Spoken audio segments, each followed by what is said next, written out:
The college football playoff is here. I'm Austin, joined by Logan. Today, we're going to give our favorite picks for the 2 college football playoff games on Saturday, and we'll probably talk about maybe we'll have some banter in there. But Logan, first and foremost, we haven't seen you in a little bit. How are you doing? People think you're gone.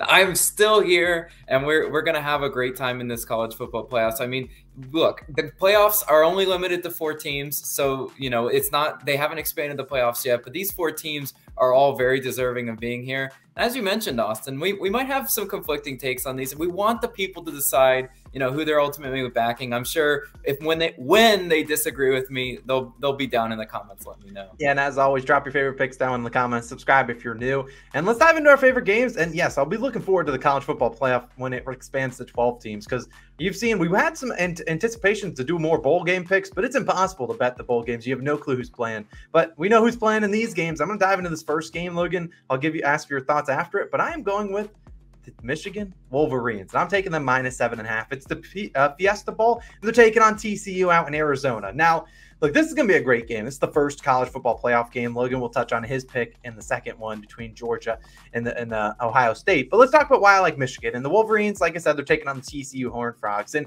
let's be honest, TCU has been a great story this year. I think they entered the year 200-1 to win the national championship. And while they aren't necessarily the front runner at any stretch of imagination right now, still impressive to see them come all the way this far. No one expected them to be here. And now, granted, they are coming off a loss to Kansas State in the conference championship game, but still entering this game 12-1. They've had a great year. Now, Michigan been dominant from start to finish. This team has been absolutely unreal, and they're trying to really just steamroll over TCU, trying to win their first national championship since 1997, since when I was born. So look, Michigan's offense should be able to score points against TCU. The problem with TCU and why I can't back them is because their defense. You never know which version of that defense is going to show up. They struggled this year, giving up 25 points per game. Michigan's defense, for comparison, just giving up 13.4 points per game. Michigan 13-0, coming off only 2 of their wins this year. Of the 13 wins were by 13 or less points. They've been steamrolling teams. Last year in the playoff, they lost 34-11 to Georgia. They got steamrolled by them.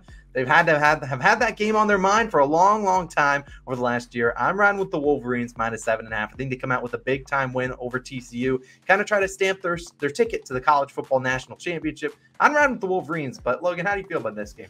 Yeah, you know what? I know the pretty much easy take is to say the Wolverines are just going to simply overpower TCU. But you know what? I'm going to disagree with you, Austin. Not so fast. I am going to lean TCU in this one, but I do like your analysis for why Michigan can overpower TCU. At the end of the day, yes, TCU comes from a conference where they don't play a whole lot of defense. They don't normally have to.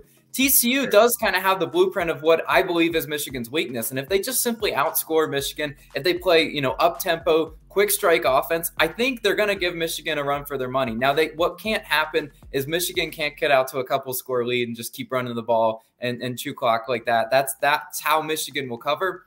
But if TCU gets those explosive plays, we've seen them do it all year long. And something about that Horned Frog team, I mean, they got a horseshoe stuck up, you know what. And I really think there's something magical about this TCU team. Look, weird stuff happens at college football all season long. If you told me Jim Harbaugh, you know, with that Michigan Wolverine team, chokes a little bit in the college football playoffs, I'd say I could see it, and I could see the memes ready. The internet would have, you know, a lot of fun with that one.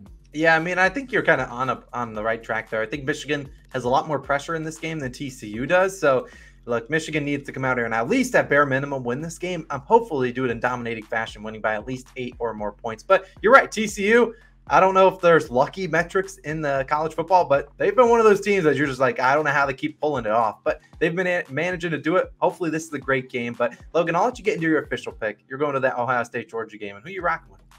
Yeah, I'm rocking with Ohio State +6.5 against Georgia Bulldogs. Look, you know, guys, get your keyboards out. Go down in the comments. Go ahead and tell me how I'm going to be wrong in this one, because way too many people are just considering, you know, Georgia by a touchdown the easiest bet of their life. You know what, Austin? I watch some bowl football, and I hear those halftime reports. They have to talk about these games. They have to preview these games. And a lot of times when they're previewing these games and they have any sort of betting analysts on, they're talking about, oh, yeah, I'd hammer Georgia by a touchdown. You know, that's such an easy bet for me to make. You know, this Bulldogs team's just built different. But guys, that's just not simply how gambling works. This could be a real gotcha moment, because this line, just looking at it, I think Georgia's way more dominant than only being 6.5. And so this line kind of seems suspect to me. I think Ohio State's going to put up a really good, fight, especially because our recency bias is kind of tainting how we look at Ohio State. Last time they were stinking it up versus Michigan. They weren't looking great in that game. This is still an 11-1 football team, guys. They're still capable of playing Georgia tough and not just rolling over and letting Georgia win by multiple, touchdowns. That's just not who this Ohio State team is. This offense is certainly capable of keeping this game within a field goal type game. This Ohio State offense, second in scoring offense, second in yards per play. They can get the quick strike plays. Even if Georgia, has some sort of lead, they can still come back, potentially backdoor this one, but maybe say Georgia's up 10. Ohio State could get a sneaky touchdown in there and backdoor this. That is not out of the realm of possibility with C.J. Stroud and Marvin Harrison Jr., some playmakers on the perimeter. That's a dynamic duo that can definitely challenge this Georgia defense that has actually given up some decent, passing yards. They're only 48th in passing yards per play allowed. That's about middle of the pack. A lot better Georgia defense metrics for stopping the run, but I think they're able to exploit them through the air. I watched LSU. LSU's offense is definitely not as capable as Ohio State is. I watched LSU move the ball up and down on Georgia. They did give up 549 yards total to that LSU offense. Now it's a combination of starters and eventually garbage time in that one. But still, I saw this Georgia offense pushed around a little bit in that one. I know they won by a large margin, but that's still, that's a little bit deceiving because I'm just saying this Ohio State offense is certainly capable. And last point, Austin, Ohio State's defense, more than capable of keeping Stetson Bennett from getting those explosive plays. Their defense, 13th in scoring defense, 13th in passing yards allowed, 23rd in rushing yards allowed. This isn't a scrub defense by any stretch. If they are able to keep, let's just say those Georgia tight ends, in check, maybe just to limit those explosive plays from Stetson Bennett, turn him back into that game manager. I could see this being a field goal game and Ohio State not rolling over like everyone just expects them to do. Yeah, I'm kind of on the same boat with you. If I were to put a lean in this game, I'm with Ohio State because we've seen all year long the books have not been afraid to make Georgia 10, 12, 15-point favorites against very good teams. You saw them doing it against Tennessee, which was, one of the bigger, favorites. They made them like 9-point favorites in that game. That was a game that was at home at Georgia. And now that they're on the road, it's not necessarily, people are going to claim, oh, it's in Mercedes-Benz Stadium in Atlanta. It is still on the road, not in their home stadium. And while they'll get plenty of fans traveling to Atlanta, it's not a far drive away. Ohio State's going to travel, one of the biggest fan bases in the country.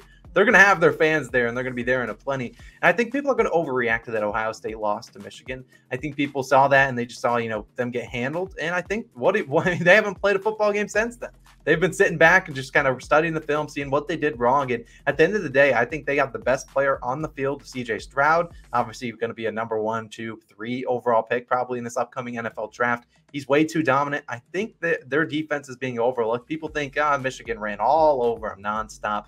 But this OSU defense has been better than that. And the team's going to have one bad game in there and still have a very good defense. So I kind of like the way you're going with Ohio State plus 6.5. I like the line reading. And like you said, everyone and it's going to be on Georgia. And I don't really want to be that, especially in a late game.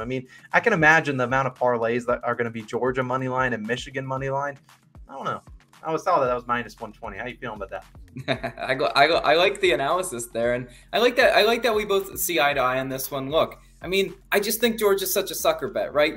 Georgia could make me look stupid in this one. I fully know. I hate betting against Georgia, but I have to do it here because, Georgia's just so ridiculously square. For them to win by a touchdown, that's just not who I've been all year long. So got to ride Buckeyes in that one. Yeah, got to end the season strong. So Logan and I, those are our 2 picks. We're going to be the picks will count towards our record. Will be Michigan minus 7.5 for me, Ohio State plus 6.5 for Logan. You obviously heard our leans in there as well. We'll be back for the national championship game, which is on Monday, January 9th in 2023. So we'll see you guys next year. That was as lame as it gets, but we'll see you guys in the next video. Peace out.